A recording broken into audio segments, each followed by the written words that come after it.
നമസ്തേ. എല്ലാവർക്കും പണമുണ്ടാക്കണം, ധനികരാകണം. പക്ഷേ എപ്പോഴും തടസ്സങ്ങൾ മാത്രമാണ്. ഈ ആഗ്രഹം എല്ലാവരുടെ ഉള്ളിലും ഉണ്ട്. എനിക്ക് പണക്കാരനാകണം, ഒരുപാട് പണം ഉണ്ടാക്കണമെന്നൊക്കെ. പക്ഷെ വളരെ കുറച്ചു പേർക്ക് മാത്രമേ അത് സാധിക്കുന്നുള്ളൂ എന്നുള്ളതാണ്.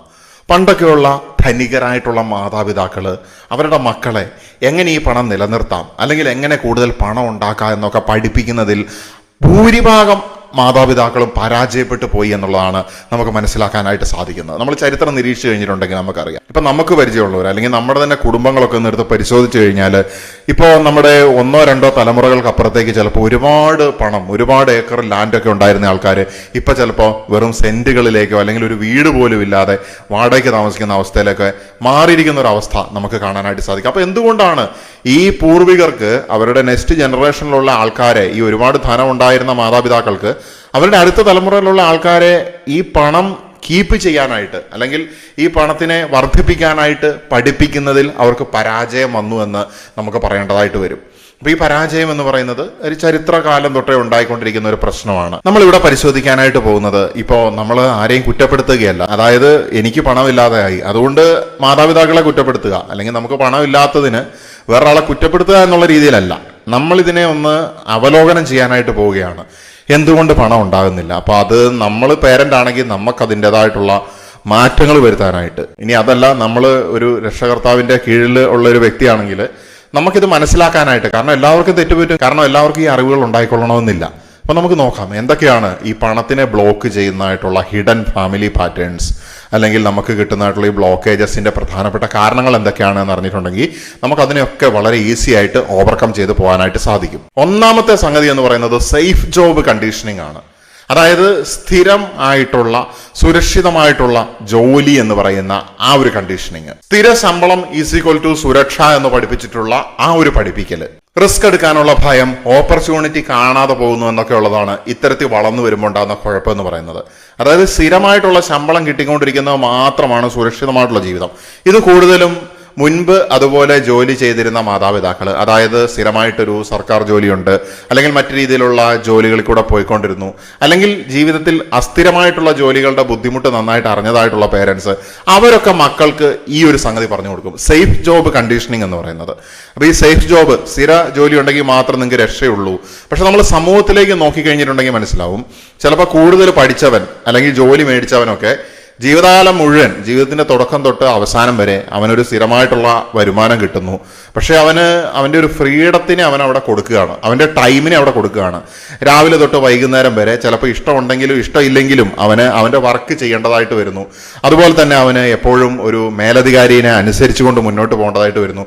ചില ആൾക്കാർക്ക് ഇത് ഇഷ്ടമാണ്, അത് ഇഷ്ടമുള്ള ആൾക്കാർ അങ്ങനെ തന്നെ ചെയ്യണം എന്നാണ് ഞാൻ പറയുന്നത്. എന്താ കാരണം എന്ന് വെച്ച് കഴിഞ്ഞാൽ അത് അവരുടെ കർമ്മമായിരിക്കാനുള്ള സാധ്യത വളരെയധികമാണ്. കാരണം നമ്മളെ കർമ്മത്തിൻ്റെ അധിഷ്ഠിതമായിട്ടുള്ള ജോലികൾ ചെയ്യുമ്പോൾ നമുക്ക് അതിനോട് മാനസികമായിട്ടും ശാരീരികമായിട്ടും ഒക്കെ നമ്മൾ പെട്ടെന്ന് അഡാപ്റ്റ് ആകും, നമുക്ക് ഇഷ്ടപ്പെടും, നമുക്ക് പാഷനേറ്റ് ആയിട്ട് വർക്ക് ചെയ്യാനായിട്ട് സാധിക്കും. ഇപ്പോൾ ഒരു പോലീസുകാരൻ, ഒരു നിയമപാലകൻ, അയാൾ വളരെ പാഷനേറ്റ് ആയിട്ട് വർക്ക് ചെയ്യുന്ന ഒരാളാണ് എന്ന് വിചാരിക്കുക. അപ്പോൾ അയാൾക്ക് ആ ജോലിയിൽ സാറ്റിസ്ഫാക്ഷൻ ഉണ്ട്.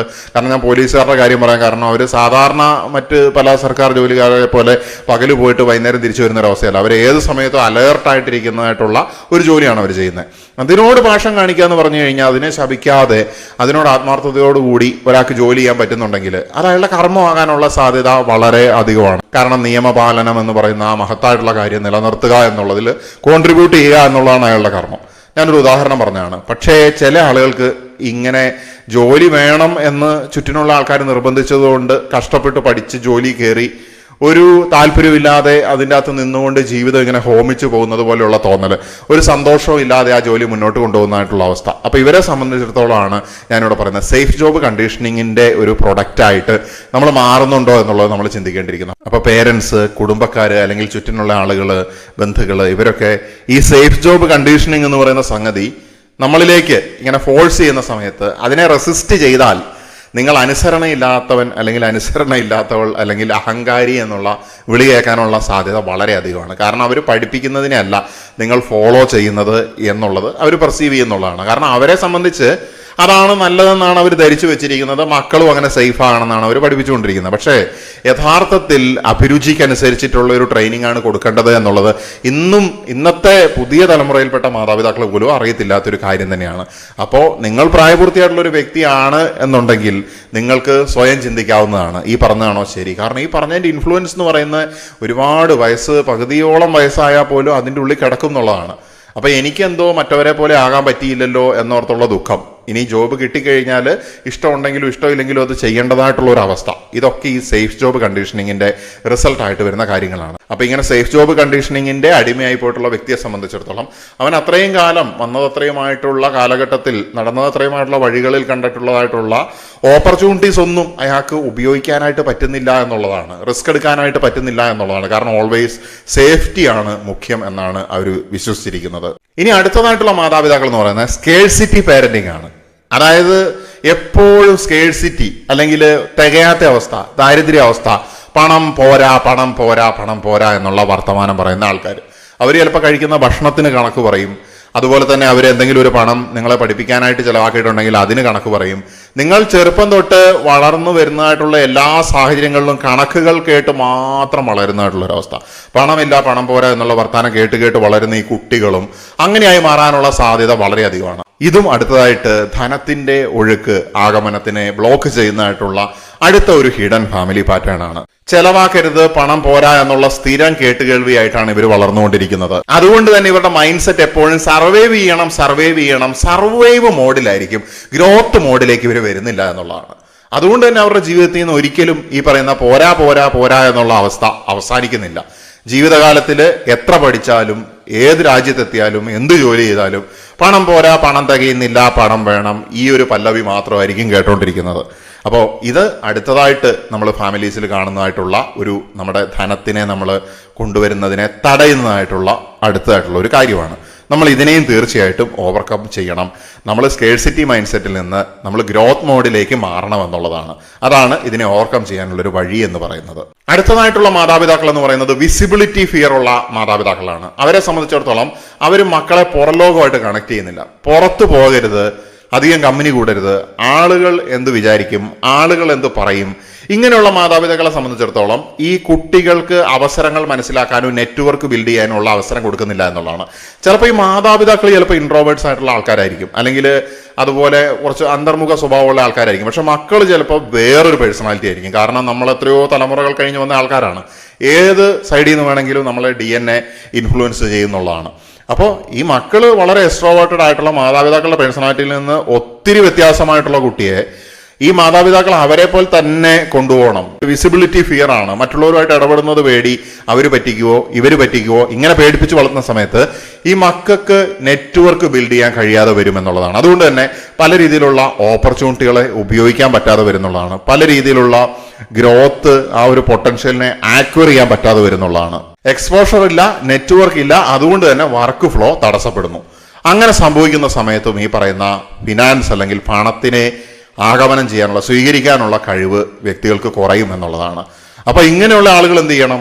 ഈ പറയുന്ന നെറ്റ്വർക്ക് പൊട്ടിക്കണം. ഇങ്ങനെയുള്ള പേരൻസ് ആണെങ്കിൽ ആ ഒരു കാര്യമല്ല ശരി എന്നുള്ളത് മനസ്സിലാക്കുകയും കുട്ടികളെ അവരുടേതായിട്ടുള്ള രീതിയിൽ അവരുടെ കഴിവുകളും സോഷ്യൽ ഇന്ററാക്ഷൻ താല്പര്യമുള്ള കുട്ടികളാണെങ്കിൽ അതിനെ അനുവദിച്ചുകൊണ്ട് മുന്നോട്ട് കൊണ്ടുപോകുന്നതാണ്.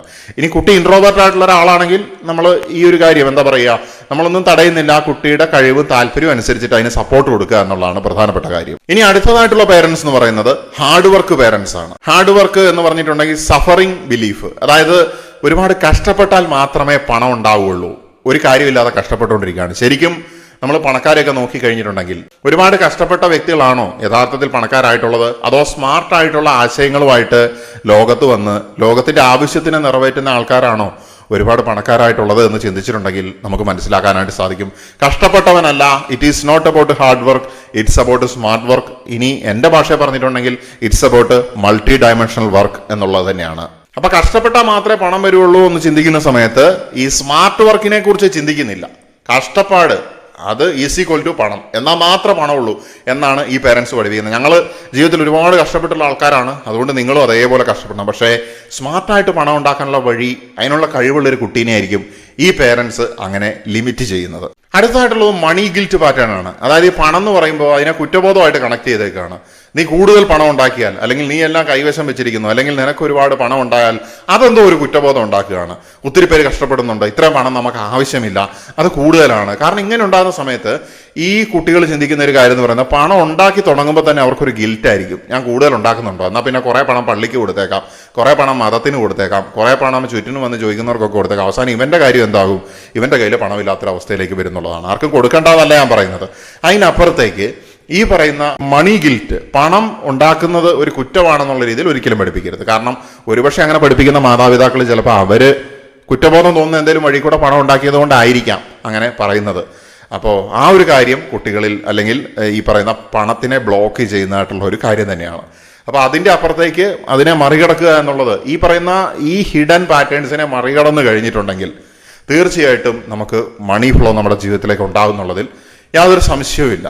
അങ്ങനെ ഇതിനെ മറികടക്കുന്ന സമയത്ത് നമ്മൾ അവസരങ്ങൾ കാണുകയാണ്, നമ്മൾ കൂടുതൽ ചിന്തിക്കുകയാണ്, കൂടുതൽ ഐഡിയാസ് നമുക്ക് വരികയാണ്. തീർച്ചയായിട്ടും നമുക്ക് മണി ഫ്ലോ ബ്ലോക്ക് ചെയ്യുന്ന ഇത്തരത്തിലുള്ള കാര്യങ്ങളെ തിരിച്ചറിഞ്ഞിട്ട് നമുക്ക് വേണ്ടതായിട്ടുള്ള ചേഞ്ചസ് നമുക്ക് നടത്താനായിട്ട് സാധിക്കട്ടെ.